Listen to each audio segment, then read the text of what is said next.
Hi, I'm Lindsay. See Falco the number one. Who let the dogs out? Who let the dogs out? Who let the dogs out? Who let the dogs out? Who let the dogs out? Who let the dogs out?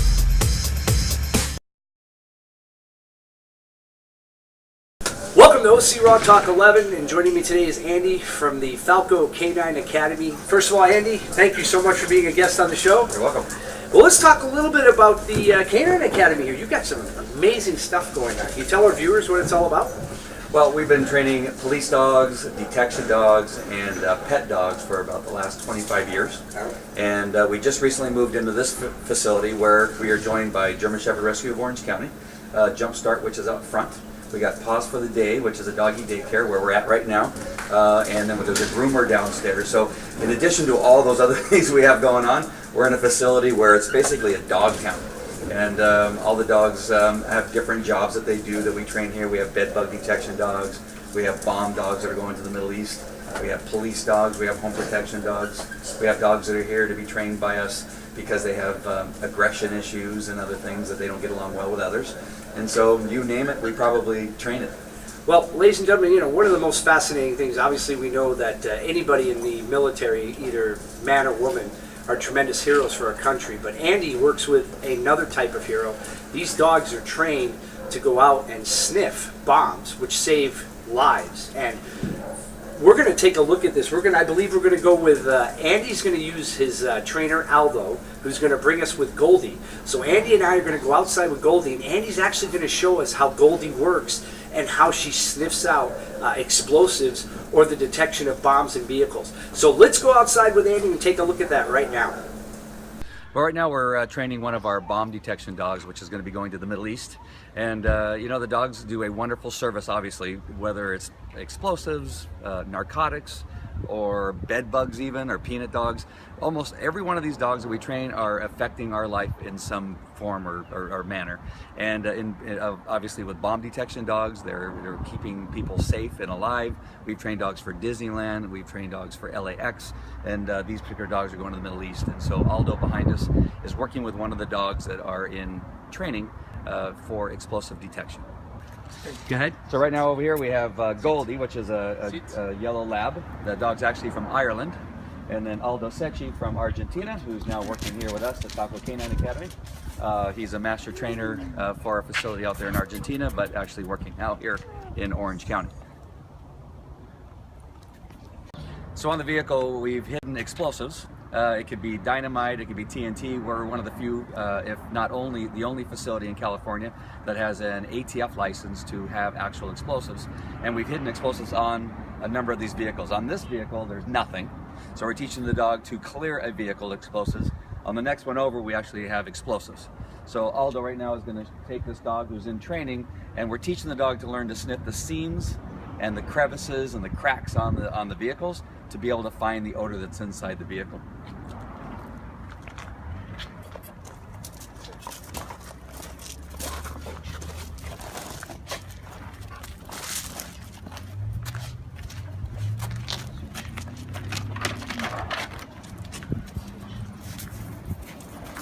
Now he's going to the truck where there are some explosives.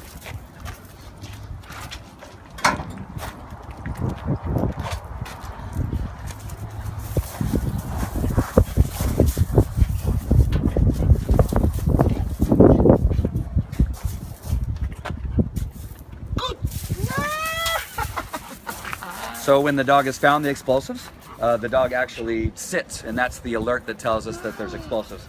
Aldo will show you inside that door where the explosives are actually parked.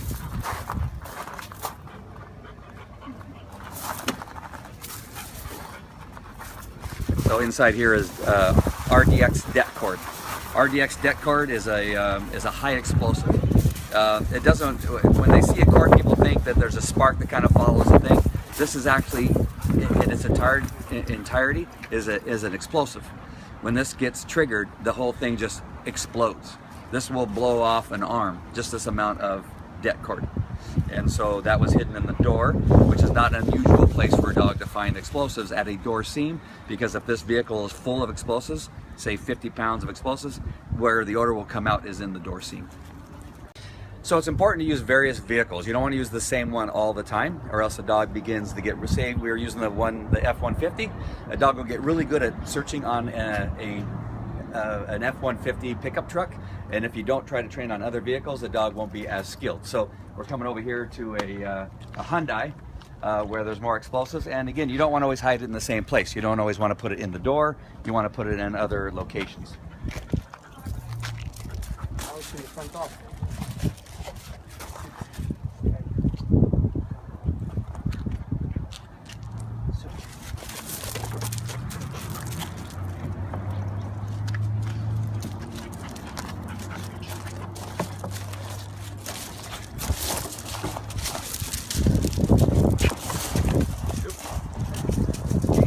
Detection again. So cross over here to the truck.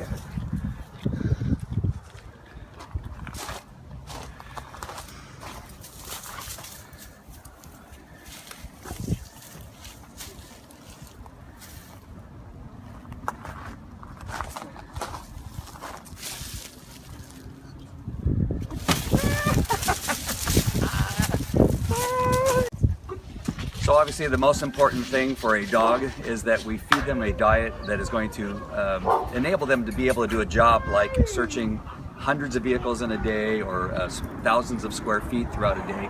And if you're just feeding your mild-mannered diet that doesn't have good quality proteins in it, the dog's not going to make it through the training process. Just like us, if we don't eat a good diet, we're not going to be able to work hard, to play hard, and do all the things we need to do. So what we look for in a diet with our dogs is a good, solid protein, human-grade ingredients that will allow the protein to work for the dog. We don't want them filled with fat. We want good calories that they can use and use to build the possibility of them having a lot of energy that extends them throughout a day, not just short bursts of energy. Dogs don't get a choice. They only get what we give them. So we have to make sure that we're choosing good food for them and making sure that it's a food that they can sustain them, not only for work, but for a long period of life. When we sell a dog for $13,000 to $20,000, the people that we sell the dog to doesn't want a dog that's only going to last for 4 or 5 years. We want a dog that's going to actually give them about 10 years of service, if possible. And so if we're not feeding a good diet, that's not going to happen. So really important that we feed a diet like OC Raw Dog that's going to sustain the dog for the job and also sustain the dog for life. Andy, that was amazing to actually watch Goldie in the process of her work, right, and how she does that. And I mean, that really takes a special breed of dog, doesn't it? Yeah, I mean, it's hard to find. It takes less than 1% of the dogs that we test that are out there in the environment can actually do the job of a detection dog or a police dog. It's very difficult to find. It was so great to watch her work, and the fact that she sits as soon as she finds the object that she's looking for, which immediately alerts her trainer that there is something here. I mean, again, lives are saved, because as we all know, one of the toughest things is anytime you're dealing with an explosive device, there's always a certain amount of human error. By having a dog sniff that out early detection, now you can appropriately deal with it. That's amazing. Well, you have to go through so many things. So if it's people coming through the airport, can you imagine the number of pieces of luggage that have to be searched? It would be impossible to do that just with our eyes and looking at people and seeing if they're acting a little strange. Right. A dog can zoom past 100 packages and tell us if one of them has an explosive in it. Well, I was very, very impressed, and just a wonderful dog, and she was so friendly. Let's talk a little bit about you now. Obviously, you were an Anaheim police officer for a number of years, and then you went from being a police officer to getting involved in the training of these dogs. Can you talk to us a little bit about the cycle that you followed to end up where you are today? Yeah, well, actually, as a kid, I wanted to be a whale and dolphin trainer. That was my goal as a young child. And I live in La Mirada, California, which is not by the sea. But I always thought that, I asked my mom, could we get a dolphin? Because we have a jacuzzi. And she said no. So my dreams were crushed that I could not have a dolphin to begin my training for that dolphin. So at some point I became a police officer, and to tell you the truth, I'm not sure how that happened. But I became a police officer. I found the K9 program, which showed me that I could actually be a police officer and train dogs and have a good time doing it. Unfortunately, in the beginning where I was being trained, they used harsh methods still. They used sharpened pinch collars. They used sticks to strike the dogs. Wow. Tasers to shock the dogs, and cattle prods were a regular tool that they used to train the dogs. At some point, they decided to use a cattle prod on my dog.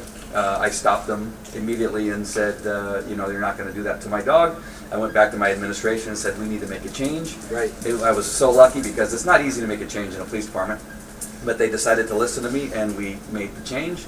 And then eventually I was made the trainer for the police department. And I think I've had, along with my company, Falco K9 Academy, have had a hand in changing the way that police dogs are trained today. It's not necessary to train a dog with a cattle prod, obviously. It doesn't take a genius to know that. Right. But that training still goes on today, by the way. And I'm continually trying to change the way that that's done. Dogs work much harder when motivated to do something as opposed to when frightened if they don't do something. Two different aspects. Will they do it if they're frightened? Sure. But the attitude is different, the willingness to do it is different, and it's stressful for both you and the dog. Why would you train that way? No, I agree. So let's talk about, you specialize in so many different methods of detection and training. A very interesting fact, ladies and gentlemen, he's talking to me about bed bug dogs now. There are actually bed bug dogs. Tell us what a bed bug dog does. I'll say that 3 times fast. Can you tell us what a bed bug dog does? It finds live bed bugs. So the important thing is the live part, right? So we train the dogs to find live bed bugs and live viable eggs. And we teach the dog to ignore dead bed bugs. The reason being is because we use the dog to find the bed bugs in a location like a train, walk-in theaters. Sorry to tell our audience that there may be bed bugs in the walk-in theaters. Wow. Hotels and motels and dorms and trains and all kinds of stuff. So the dog finds and says, yes, you have bed bugs that are live and living in this location. The pest control operator comes back in and provides the service of exterminating the bugs. We bring the dogs back in to make sure they're all dead. And so we want the dog to ignore the dead ones and let us know if there's any live critters left behind. Somehow they got hunkered down or got hidden into they weren't destroyed, that we want to make sure that we got them all. So that's the important thing about training just on live bed bugs. It's amazing now to see how many different methods are used and how you work with the dogs that you have. So, obviously, keeping a dog happy and healthy and then training them for a job is much different than forcing a job under duress and stress to have to do something. Like you said, a happy dog is going to be willing to do it, where under duress with that stress issue, that dog really doesn't want to do what they're doing in the first place. Yeah, it's hard enough to find a dog to begin with, right? Right. And now you have to find, if you use the other method, it's hard to find a dog. Now you have to find a dog that's not only good at doing that job, but one that will put up with harsh treatment. Right? Which is even harder, so why would you do that? Right. If you can find a dog that has the traits that you need and open up the door a little bit wider for dogs that will even do more out of motivation, then you have more to select from.